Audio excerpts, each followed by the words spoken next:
Everyone knows about the large hotel chains, Hyatt, Hilton, Marriott, and how they have extremely lucrative rewards programs.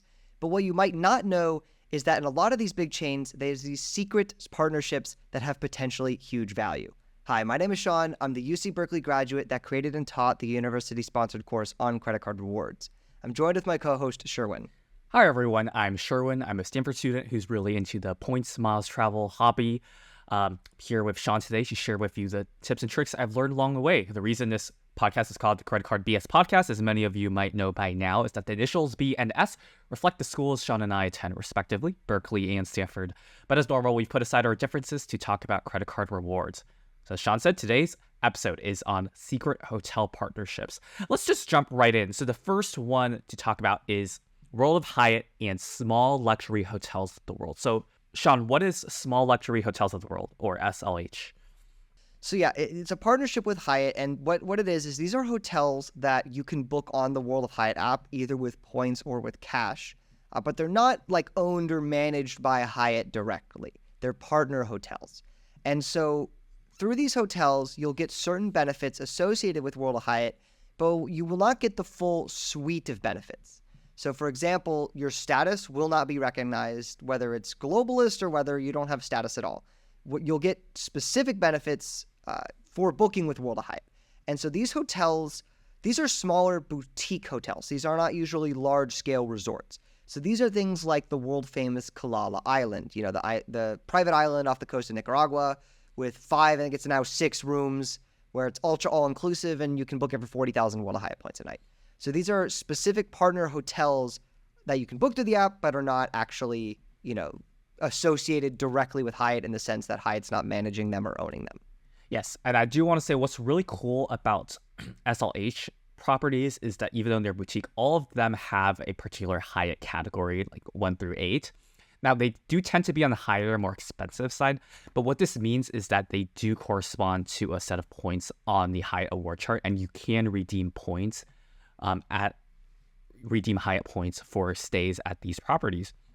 Of course, you can also pay cash and earn Hyatt points on that stay. So as Sean said, the Hyatt status you have does not matter when you're staying there. Rather, if you book through Hyatt, whether you are a globalist or have no status, so you could even just make an account with no status and book, and you'll still get the following benefits. So you get free breakfast for 2, complimentary Wi-Fi, early check-in, late check-out based on availability, 1 category room upgrade based on availability. Those nights do count toward elite status. And also, if you use the World of Hyatt credit card, you'll get the bonus points for Hyatt. So, Sean, thoughts on this program, the set of benefits? How useful is it? Yeah, I feel like the benefits are pretty mid. I mean, what's cool though, I will say what's cool, it's like, okay, if you're paying cash for these places, you can get better perks booking with a different program usually. Now, you wouldn't earn the Hyatt nights, so you have to weigh that. But, if you book with FHR, you book with a direct, preferred Virtuoso, something like that, you'll probably get better benefits booking cash. But what's unique is that you'll still get these benefits when you book with points, which is pretty cool actually, because you're getting nice perks even if you don't have status, which is something unique to this program. I feel like the very strong selling point of SLH is how unique and cool the hotels are. They have some very interesting options. So as I said, Kalala Island. There's one in Thailand. I think it's called Camila, which is a very beautiful looking property in Phuket. There's some really just unique places that are not normally points bookable. And what's cool about this program is, as you said, the cost is higher than if it was like a World of Hyatt property directly. But there are still some pretty good sweet spot redemptions, and it can still represent a very, very good value depending on the property. So this isn't just like, oh, we have this partnership, but it's going to cost you 8 million points a night to book some loser room. It's actually a competitive award chart, and if you're able to find good properties, I feel like the value can be a very strong proposition. Yes, I think this program is for you if you're kind of tired of the big corporate hotels and want to try something more unique or particularized while not wanting to burn, a ton of cash, since they do have a competitive award chart.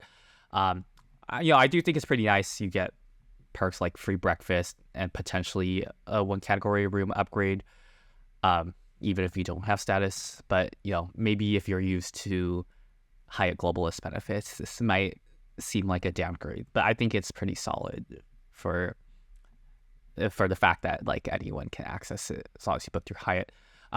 Now, some people have noticed that depending on the dates and the properties, it might be cheaper to book directly with the property than through Hyatt, assuming you're paying cash. So you kind of have to weigh the weights.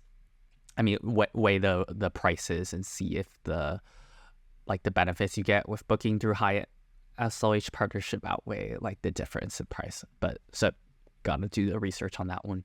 Is there anything else you wanted to add, Sean, for this partnership? No, I think that's it for SLH. Cool. Okay, so I'll talk about the next one. The next secret partnership is between Choice Privileges and Preferred Hotels and Resorts. So Choice Privileges is a pretty big hotel chain. We don't talk about it that much because most of their properties in the United States are not that notable. You know, they do have some good options abroad. But today we're interested in their partnership with Preferred Hotels and Resorts. So Preferred Hotels and Resorts is sort of similar to SLH, but it's kind of like a set of more like unique sort of boutique properties. You can book them with Choice points. Now, there is a separate website apart from the Choice website on which you need to use to check the availability. And then you do have to call in to book. So a little more involved, but potentially pretty good value. And generally, they do have a fixed, it's not an award chart per se, but like a fixed number of points per night for each property. So it's not necessarily dynamic pricing. So again, it could get you outside value depending on the property location, etc. Sean, thoughts on this program? Have you used it yourself? Is it good value? Yeah, so this is a program I'm very interested in for myself because I did get the Wells Fargo Choice card. And so I have quite, like 90,000 plus Choice points sitting there. And I have zero interest in staying in actual Choice hotels. So this is going to be definitely my preferred redemption option. I haven't used it yet. I've done some browsing. I find what's interesting about it is that we have some really cool hotels that normally, are not points bookable. So if you're like, for example, I was looking for hotels in like India, and they have the Leela brand of hotels, which is a very, very nice hotel chain, which is normally not points bookable at all. So being able to book that with points is pretty cool. And these are actually very competitive values for Choice points.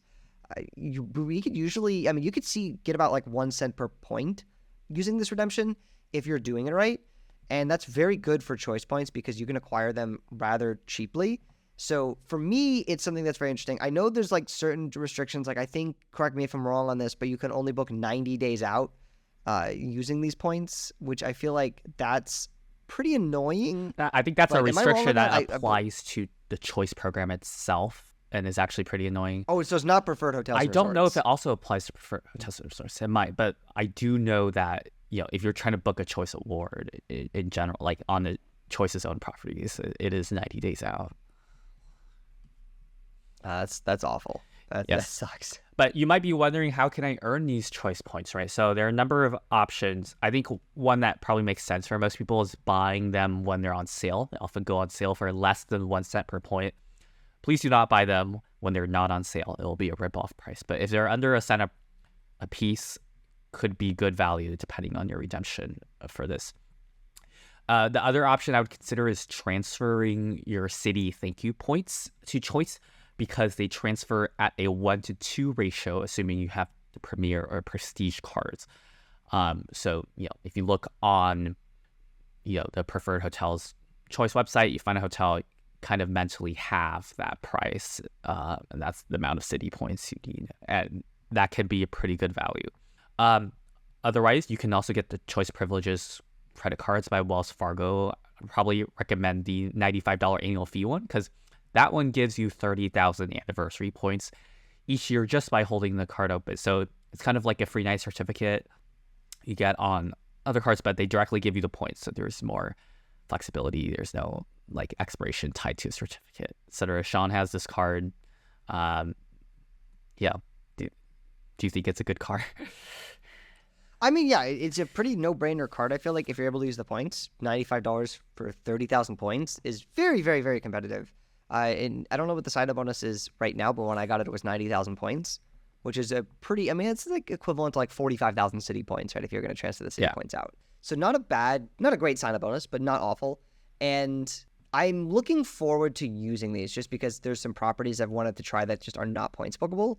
And so being able to use points toward it is pretty nice. But I mean, I'm not going to lie. It's not like the most exciting program. I feel like SLH with Hyatt is a cooler partnership, just given, how much easier Hyatt points are to earn. Yes. And the better redemption rates. But this is still a good program that I think more people should look into. Yes, I agree. Especially with the ability to transfer city points 1 to 2 to choice. I think it is one of those sweet spots that isn't talked about enough. I will say I would not recommend transferring American Express points to choice, though. Those transfer 1-to-1 ratio, which is pretty awful considering you can acquire these points for less than a cent per point when they're on sale. And the fact that, you can cash out Amex points at 1.1 cents per point, the minimum with the Schwab Platinum. It just the opportunity cost doesn't make sense. Like I would never transfer Amex points to something that can be acquired for around a cent per point, especially since the city has the 1-to-2 ratio, the 1-to-1 ratio for Amex is pretty weak. Sean, would you agree? Totally agree. I really wish that I had access to city cards so I could transfer out at the 1-to-2. But yeah, for Amex, if you can just cash out your points via Schwab at 1.1. So like if you transfer them to choice, you're literally just lighting money on fire. So yeah, no reason to ever transfer to choice. Yeah. Anyway, interesting partnership. You should check out. Might work for you. And then lastly, we're going to talk about one of our favorite partnerships that we've talked ad nauseum on this podcast, Wyndham and Vacasa. So Sean, let's just do a lightning breakdown since we've already talked about it so many times. Yeah, so breakdown is it costs 15,000 points, Wyndham points, to book a 1-bedroom Vacasa rental. So that's 15,000 points per bedroom per night for a Vacasa vacation rental. You get a 10% discount if you hold the Wyndham Business Earner Card, which is very, very good. Now, sadly, there is a cap here. So the Vacasa can only cost $350 per night per bedroom after taxes. It used to be $500. Now it's down to $350. So that is going to be fairly restrictive now on the breadth of properties you can book. However, I feel like you can still find a good number of them, especially at the 2-bedroom range. So you can combine points between accounts to make a single booking, but the points coming from each account would have to be at least one night. So if I'm making a 4-night booking, I could do 3 nights of payment on my account, 1 night of payment on another account. I'm pretty sure you can gift stays to other people. You don't actually have to be the one staying there. And the way to earn Wyndham points the best would be to buy Wyndham points at less than 1 cent per piece when they are on sale. Very competitive offering, even after the devaluation. You can easily be getting double the value of what you're purchasing the points for. But yeah, I still think it's a great partnership, but it's just not as good as it used to be because of that devaluation. It makes me very, very sad. Yes, I think an important point to keep in mind is that Wyndham points do have a strict expiration and it's tied to when the point is earned. So simply acquiring more points will not reset the activity or whatever. So do want to keep an eye out on that, especially if you intend to acquire massive amounts of Wyndham points. You don't want to have them expire and go unused.